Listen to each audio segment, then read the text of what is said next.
Kabila devrait la fermer. Son régime était une dictature. C'est un sanguinaire, debout congolais. Peut-on tolérer que le bourreau vienne pleurer sur la tombe de ses victimes? Kabila ne parle pas pour l'unité du Congo. Il parle d'un coup d'État qu'il prépare en silence. Bandeko, ouvrez les yeux. Ce que Kabila prépare, ce n'est pas la paix. C'est un coup d'État. Calculé, dangereux. Il ne dit pas de renverser le régime, mais il insinue, il manipule, il tend un piège à la République. Il veut rallumer l'obéissance de l'armée. Il se croit encore chef suprême. Mais chef de quoi? Du chaos, du pillage, du silence complice? 18 ans qu'il s'est tu. 18 ans de sang congolais versé. 18 ans de trahison. Il a pactisé avec les ennemis. Il a offert le Congo au Rwanda. CNDP.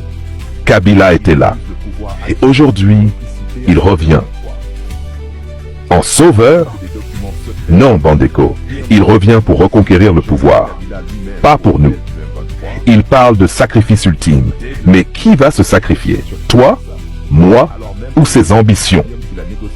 Son discours, c'est un mensonge maquillé en patriotisme. Une manipulation habillée en promesse. Un traître reste un traître. Bandeko, ne tombez pas dans le piège. Le Congo mérite mieux. Pas un retour de cadavre politique. Kabila devrait la fermer. Son régime était une dictature. C'est un sanguinaire, debout congolais. Peut-on tolérer que le bourreau vienne pleurer sur la tombe de ses victimes? Bandeko, ouvrez les yeux. Kabila ne parle pas pour l'unité du Congo. Il parle d'un coup d'État qu'il prépare en silence. Son message est ambigu, calculé, venimeux. Il ne dit pas frontalement de renverser le régime. Non, il est plus sournois que ça. Il insinue, il manipule, il suggère un renversement sous couvert de responsabilité morale. Il veut réactiver son autorité sur l'armée comme s'il en était encore le chef. C'est une manœuvre, une provocation, une incitation déguisée à désobéir aux institutions de la République. Il parle de réunifier le pays, d'un gouvernement d'union nationale, mais avec qui? Avec l'homme qui a trahi le Congo pendant 18 ans. Il appelle l'armée et le peuple à prendre leurs responsabilités, c'est-à-dire à agir contre l'État, à faire le sale boulot pour lui, pendant que lui reste planqué dans ses villas luxueuses. 18 ans de silence, 18 ans de sang versé, 18 ans de frontières trouées, de complicité criminelle, de trahison nationale. Ce même Kabila a pactisé avec des groupes pro-rwandais. Il a validé le CNDP. Il a préparé la naissance du M23. Il a livré l'Est du Congo à l'ennemi, Bandeko. Et aujourd'hui, il revient en sauveur autoproclamé. Il parle de sacrifice ultime. Mais qui doit se sacrifier? Le peuple ou ses ambitions? Il ne parle pas pour vous, il parle pour lui-même. Il veut revenir aux affaires, pas sauver la nation. Son discours est un piège, une manipulation politique, un appel au soulèvement maquillé en patriotisme. Bandeko, ne vous laissez pas berner. Un traître reste un traître, même s'il emballe sa trahison dans un beau discours. Le Congo n'a pas besoin de fossoyeurs recyclés. Il a besoin de véritables patriotes. Celui qui a allumé le feu ne peut accuser la marmite de bouillir. Joseph Kabila. Le silence était presque confortable. Puis, le 23 mai 2025, il a parlé. Et ce fut une gifle, une insulte, une mascarade. Kabila devrait la fermer. Son régime était une dictature. C'est un sanguinaire, debout congolais. Peut-on tolérer que le bourreau vienne pleurer sur la tombe de ses victimes? Pendant 18 ans, le Congo s'est vidé de son sang. Armand Tungulu assassiné. Floribert Chebeya étranglé. Fidel Bazana disparu. Mamadou Ndala trahi. Rossi Mukendi abattu. Luc Nkulula brûlé vif. Et aujourd'hui, l'homme des bottes de pluie devenu milliard ose parler de non-assistance à peuple en danger. Kabila devrait la fermer. Son régime était une dictature. C'est un sanguinaire. Debout congolais. L'amnésie n'est pas une politique, c'est un poison. Kabila, ce n'est pas qu'un nom, c'est un système. Une fabrique de la peur, de l'humiliation, de la mort lente. Le Congo de Kabila, c'est 14 millions de morts silencieux, des mines livrées aux multinationales comme des os jetés à des chiens, des entreprises publiques pillées, une jeunesse muselée.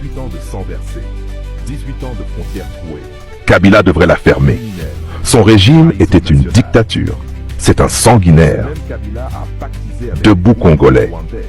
Une tyrannie qui parle de démocratie, c'est un serpent qui se dit agneau. Il ose dire, le Congo est malade, son pronostic vital est engagé. Mais qui a fabriqué la maladie? Il ose parler de dictature actuelle alors que sous son règne, le Sénat est devenu un club de retraités complices. La presse libre était une chimère. L'Est du pays livré aux terroristes rwandais du M23 soutenus par l'armée rwandaise pendant qu'ils sirotaient à Kingakati. Kabila devrait la fermer. Son régime était une dictature. C'est un sanguinaire. Debout Congolais. La honte devrait faire trembler sa langue, pas l'enhardir. Kabila ne parle pas, il prépare.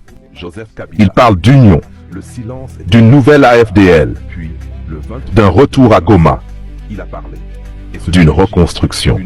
Mais la vérité est simple. Le sang appelle le sang. Et le pouvoir appelle la manipulation. Kabila devrait la fermer. Son régime était une dictature. C'est un sanguinaire. Debout Congolais. Celui qui a bâti sur les tombes ne peut prétendre à l'avenir. Il accuse le pouvoir actuel de complicité avec le M23.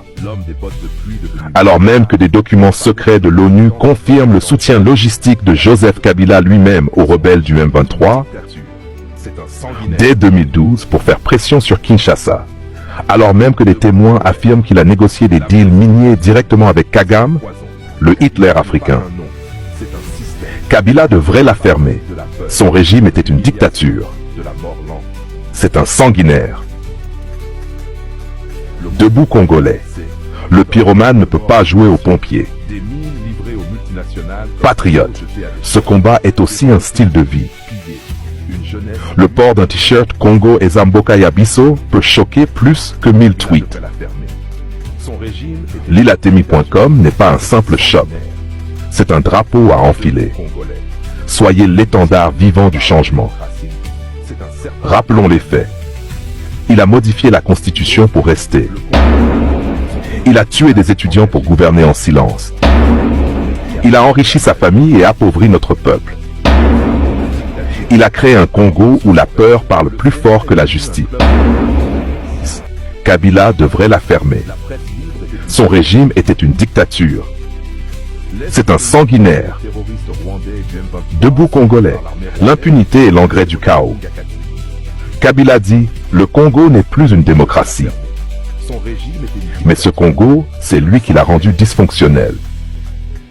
Ce sont ces anciens lieutenants qui aujourd'hui pleurent sur les plateaux télé, pendant que l'Est saigne. Kabila devrait la fermer. Son régime était une dictature. C'est un sanguinaire. Debout Congolais. La démocratie n'est pas un costume, elle est une exigence. Pour Floribert, pour Rossi, pour Luc, pour ceux qui sont tombés sans funérailles, sans justice. Nous devons dire non. Non à l'oubli. Non au retour du silence. Kabila devrait la fermer. Son régime était une dictature. C'est un sanguinaire. Debout Congolais. Refuser le mensonge, c'est déjà résister. Ce n'est pas un discours. C'est une gifle à notre mémoire.